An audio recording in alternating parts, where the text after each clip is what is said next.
Welcome to Nevada Newsmakers. On the program today, the Secretary of State and two kids that will blow you away.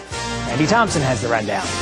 Coming up, we have Dean Hiller, a candidate for Congress, and we have two young Chataquans, Nicole Piechocki and Sam Zabell, ages 12 and 7. And on the Power Pundit panel today, Dick Gammick, Bilyeu, and Anjeanette Damon. It's all coming up next on an all-new Nevada Newsmakers.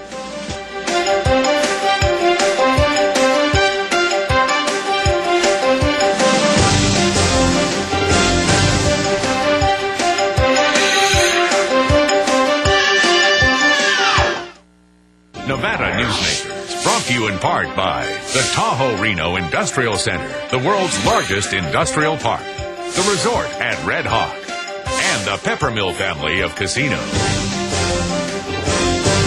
Here at the Tahoe Reno Industrial Center, water resources come from fresh, clean groundwater, approved by state permits.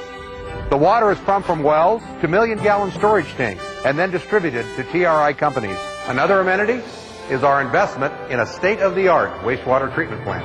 This disposal system converts waste to clean water for industrial applications. Welcome to the Tahoe Reno Industrial Center, the largest industrial park in the world, building economic prosperity for Nevada. When making your decision as where to play golf, consider the resort at Red Hawk. You know you have made the right choice the moment you arrive. The friendly staff welcomes you to our award-winning pro shop. You know you've made the right decision on the first tee. The Lakes course is in the best condition in years. You know you've made the right choice after you've played 18 holes. The resort at Red Hawk, the right choice. Nevada Newsmakers is sponsored in part by the Nevada Beer Wholesalers Association. As an employer, did you know you can be held liable for negligent hiring? A background screening by Employer Links can uncover criminal records, like alcohol and drug convictions. It can verify the applicant's education, driving records, and professional licenses.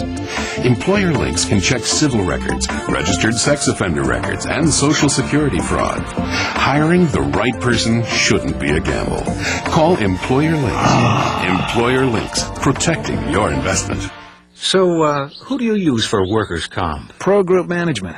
Ah, I've heard some good things about them. You bet. Employee background checks, safety training, claim seminars. Oh, and here's the great part. If you have an issue, they work for you, not against you. Sounds perfect. And expensive. Well, that's the best part. They saved me 30%. I've heard they've saved others 50%. Works for me. Pro Group Management. Finally, workers' comp that works for you. This is Nevada Newsmakers with host Sam Shad, a no-holds-barred political forum. Now, from the Nevada Newsmakers broadcast headquarters, here is Sam Shad.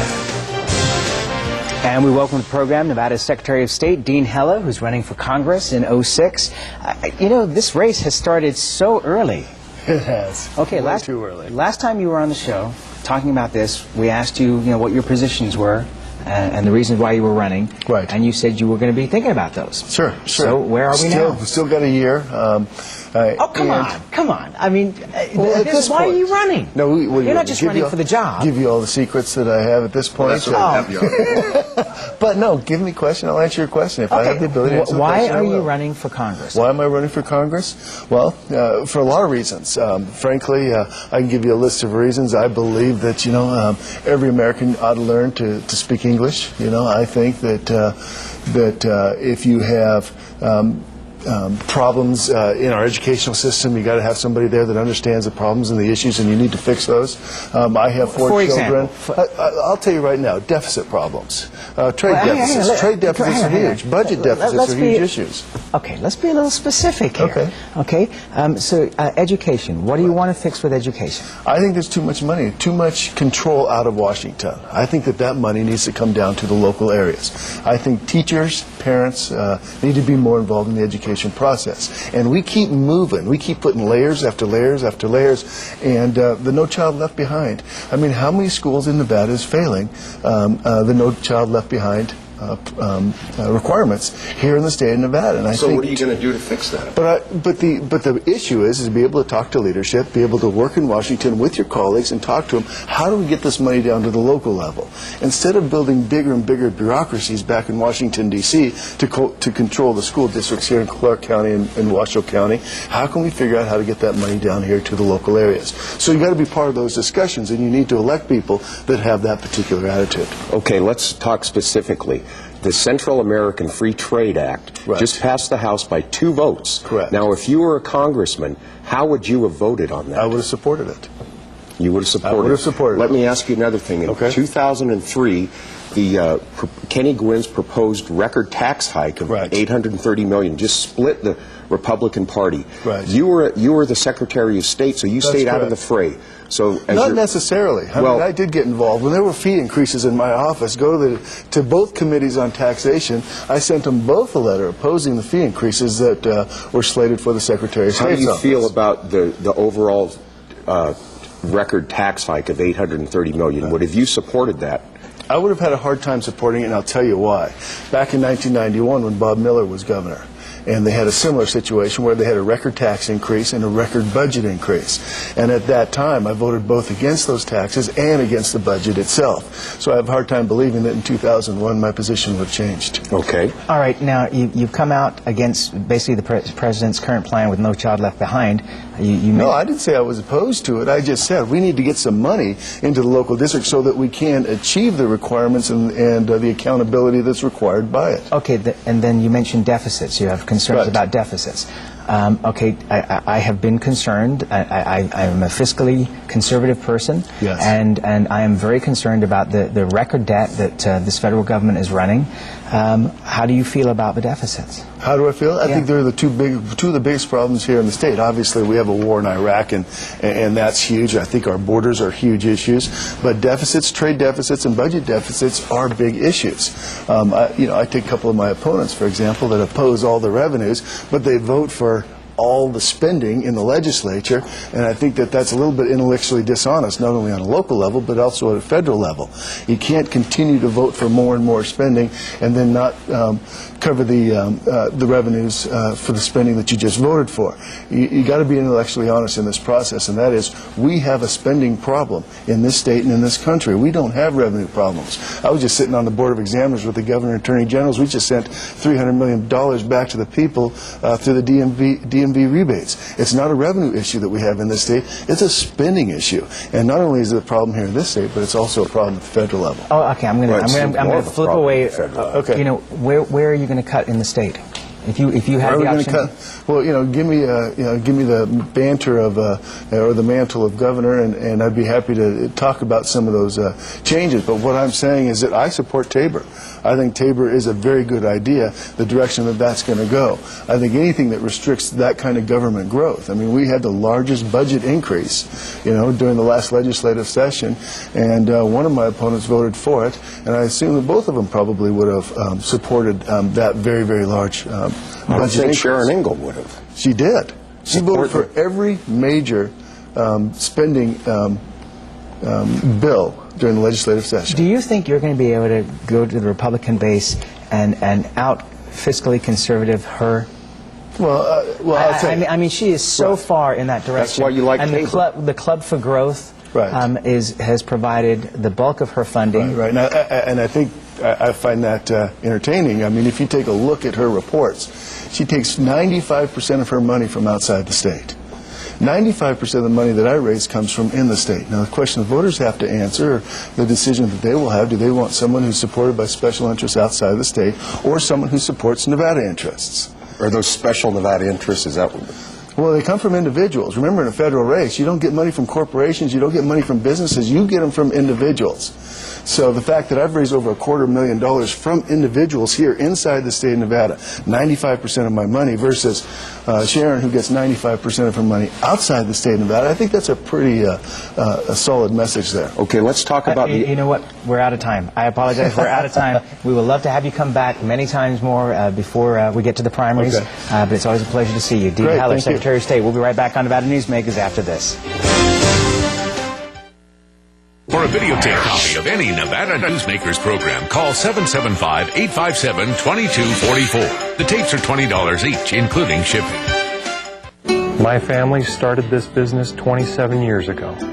We work hard to serve our customers and our community. But it's getting harder and harder to keep the doors open. For example, our workers' comp is going through the roof. Isn't anyone on my side anymore? The Retail Association of Nevada is. If you're a small business owner, we can cut your workers' comp by up to 50%, lobby for your interests, and keep you informed. Put us to work today.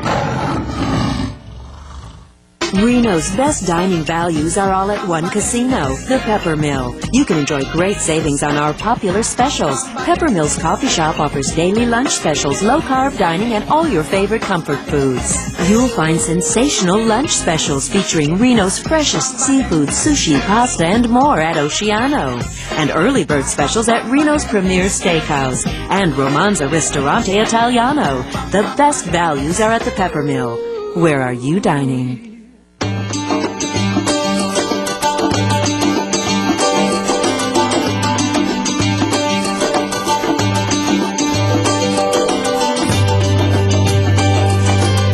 Thanks to an ongoing commitment by America's mining companies, more than 2 million acres already have been reclaimed. To learn more about reclamation or other aspects of mining, visit nma.org. The National Mining Association. Come join the fun on Saturday, August 20th at the 5th Annual Ricky Woodring Memorial Fund and Scholarship Golf Tournament. It's an 18-hole, 4-person scramble with food and fun at the beautiful Arrow Creek Golf Club. The entrance fee of $130 includes green fees, golf cart, continental breakfast, lunch, and snacks with raffle and silent auction. All proceeds to benefit the Ricky Woodring Memorial Fund and the Galena High Athletic Program. A hole-in-one wins a 2005 Ford Mustang, compliments of Jones West Ford. It's a day of golf, food, fun, and prizes. Call 851-7454 now to reserve your spot. And now, back to Nevada Newsmakers with Sam Shad. And as we continue our hard-hitting interviews today, we welcome to the program Nicole Piechocki, who's age 12 and is her third year in Young Chautauqua. And she portrays Dr. Mary Edwards Walker, Civil War surgeon, still the only woman ever to have received the Congressional Medal of Honor. And Sam Zabell, who's age 7, and he's a second-grade homeschooler with Twin Ridges Charter School, and he portrays the 26th President of the United States, Theodore Roosevelt. Let's start with you, Sam. I read an article in the newspaper, in the Reno Gazette-Journal, about you, and that you had picked from several different historical characters who you wanted to play. Who were some of the other characters you were considering? Well, for that, I can't really remember it right now. Okay, well, why did you like President Roosevelt? Well, he led a very interesting life, and was leader of the Rough Riders, a cow ranger in the Dakotas, and he was also president, and that seems like an interesting life to me.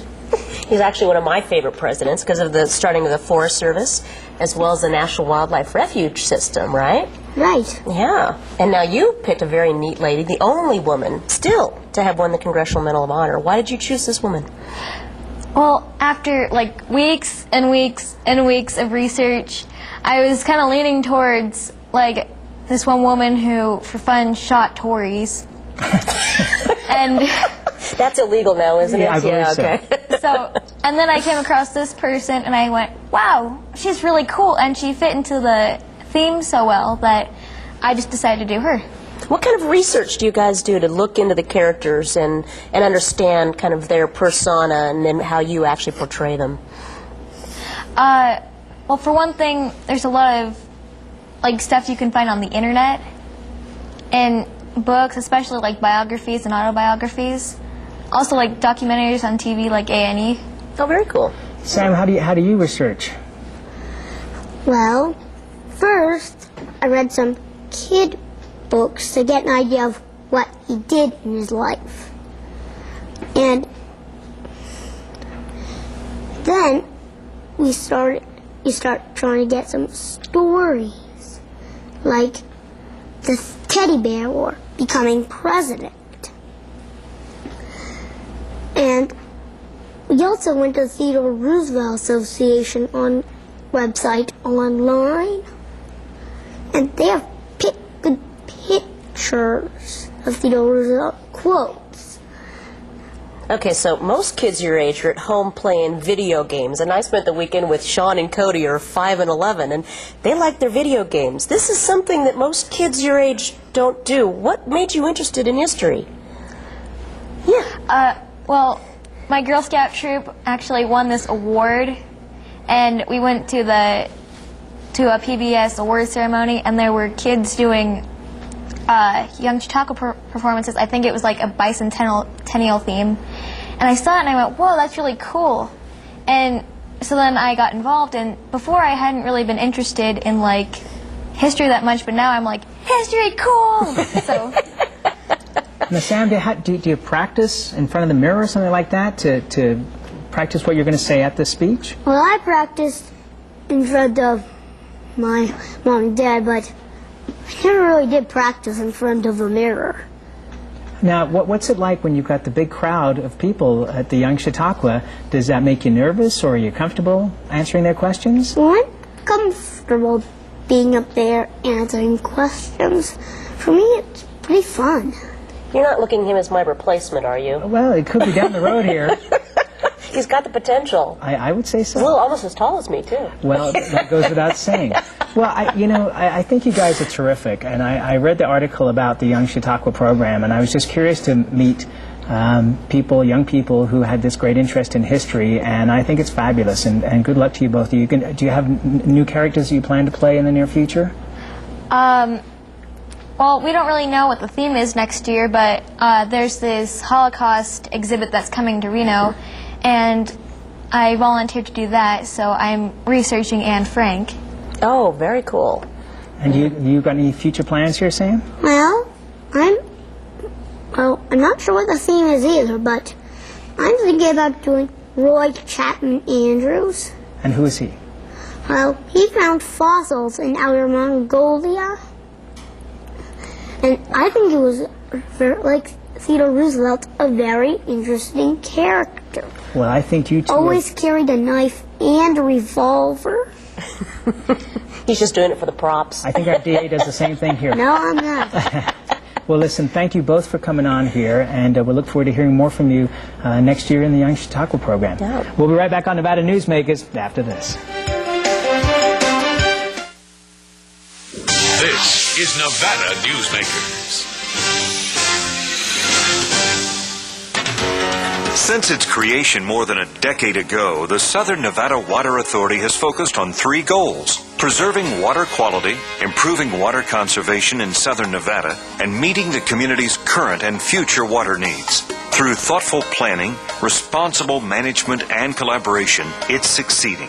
As we move into the 21st century, the authority continues to embrace sustainable water development and efficient water use. That's our promise to Nevada. When making your decision as where to play golf, consider the resort at Red Hawk. You know you have made the right choice the moment you arrive. The friendly staff welcomes you to our award-winning pro shop. You know you've made the right decision on the first tee. The Lakes course is in the best condition in years. You know you've made the right choice after you've played 18 holes. The resort at Red Hawk, the right choice. I tell you, John, this industry has really changed. Tell me about it. You seem to do pretty well last year. What's your secret? No secrets. Although I'll tell you something. The smartest thing I did was sign up with Pro Group Management. Really? Yeah, they do workers' comp, right? Yeah, their services are great. And get this, they saved me 30%. I've heard they saved others 50%. That works for me. Pro Group Management. Finally, workers' comp that works for you. As an employer, did you know you can be held liable for negligent hiring? A background screening by Employer Links can uncover criminal records, like alcohol and drug convictions. It can verify the applicant's education, driving records, and professional licenses. Employer Links can check civil records, registered sex offender records, and Social Security fraud. Hiring the right person shouldn't be a gamble. Call Employer Links. Employer Links, protecting your investment. And now, back to Nevada Newsmakers with Sam Shad. And back on Nevada Newsmakers, those kids were something else. Those were cute, very cute. I'm impressed. I got to read more. I'm history decline or something. Yeah. We're joined by our Power Pundit panel today. Bilyeu is here. Morning. And we also have Anjeanette Damon, who's the Capital reporter for the Reno Gazette-Journal, and Dick Gammick, Washoe County District Attorney. And we have a photograph of Mr. Gammick from this weekend where he was featured in Hot August Nights. And as usual, nice hat as well. Yeah. Man, nice color of a car there, too. It's Hot August Nights finally wrapped yesterday. Outstanding attendance, very few problems, just a tremendous event this year. Not a security downtown. We were downtown on Friday for dinner, and I'm not surprised there wasn't any problems. I mean, you couldn't move without bumping. Not that it was, forceful, but just the presence was there. Wanted to start out, Anjeanette, with the interview just now with Dean Heller. It drives me crazy when politicians complain all the time about how expensive media is and they don't get the coverage, and then you invite people onto a program like this where they have, 5 or 6 minutes, sometimes a little bit more, to expound on their thoughts, their philosophies, whatever, at no cost to them. They don't answer questions. What's going on here? Well, that's a perennial complaint, and you're going to have that through the campaign, I think.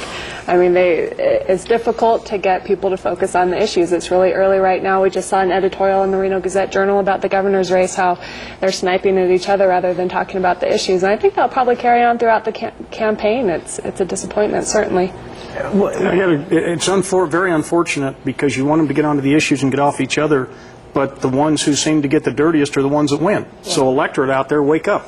Let's get to the issues. Let's get off the sniping and the gutter fighting. What always amuses me is, of course, the media always wants you to answer a question, particularly if they get an answer that will give them a soundbite or something like that, and then guess who jumps on top of that answer? The media. Yeah. Or their opponents. Or their opponents, yeah, sure. And a lot of these guys look at these opportunities as almost a chance of putting their foot in their mouth. And they want to be so cautious not to answer and hurt themselves, and yet they're also not letting the voters know why they're running. And it's frustrating from that point of view. And understand, we've got different objectives here. Number one, you've got a candidate out there who does not want to reveal all of his plans, strategies, and peak too early or get into discussion with the media who may or may not be, who knows on what side. Mm-hmm. On the other hand, you've got the media who wants to know the answer to everything. They want to know what Dick's investigating in the DA's office, what the clues are, and things like that. They want to know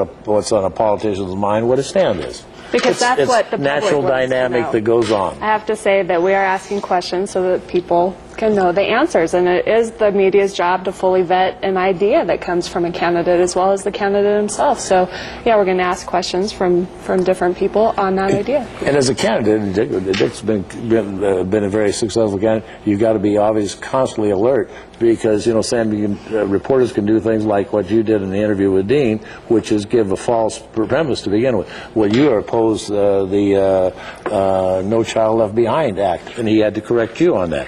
But if he had not been paying attention, what would have happened then? Okay, but now, Dick, you've run successfully now several times. I've never noticed you be shy on giving your opinion on anything. Why can you do it and others can't? I really don't know. All I ever ask the media, and you got to look at it this way, and the same thing I told our folks in the office, the media people are working people. And they're going to come to you to get information, or they're going to write their own. I mean, you got two choices here, so we give them all the information we can. Sometimes we can't. And I've found the best practice, totally, as you just pointed out, is I just answer the questions, and I just come out and tell them what I believe or what I think, and we go from there. And I never get confused, and when people try to twist me, I watch that all the time. Because people will come back at you and say, well, gee, what about this? And you go, that isn't what I said. Well, let's make sure what I said here before we get started. And one thing I want to do is compliment the media, at least in this end of the state. I don't know, I haven't dealt that much with them in Clark County, although my contacts down there have been good. But the media here, all in all, are pretty decent folks, and they don't try to mess with you. And that's great. And you know why? Because you're honest. I mean, whether we agree or disagree with what you say, you come out and say it. We know where you stand. And my advice to any politicians planning to come on this program in the next year and a half, don't come on here and not be prepared to answer questions, because we're going to ask them and we're going to point it out if you don't. You had an interesting story, Anjeanette, in the Reno Gazette-Journal today about a little retribution. You want to follow up a little bit on that with the legislature? Right. Well, there's a citizen in Reno. She spent most of her life in Tonopah. She's trying to get funding for a state park in central Nevada, this beautiful, pristine area in the desert. Her name's Andrea Braddock, I believe. And so she's never approached the legislature before. She learned how to be a lobbyist. She sent off an email to Assemblywoman Christian Giuliani asking for some support of a bill that she had got her assembly person to sponsor. And Assemblywoman June Giuliani sent back a rather curt email saying, you know, sorry, but standard email, excuse me for her, go ahead. Your representative didn't support the taxes in 2003. He won't be benefiting from the surplus this year. So the debate is whether or not that was kind of an attitude shared by the majority, or Assemblywoman Christian Giuliani, being who she is, rather blunt, and she speaks her mind on issues. Speaking her mind honestly on an issue that she felt strongly about. Wow. Yeah. Wow. Yeah, you can. and now we're going to jump on her for that.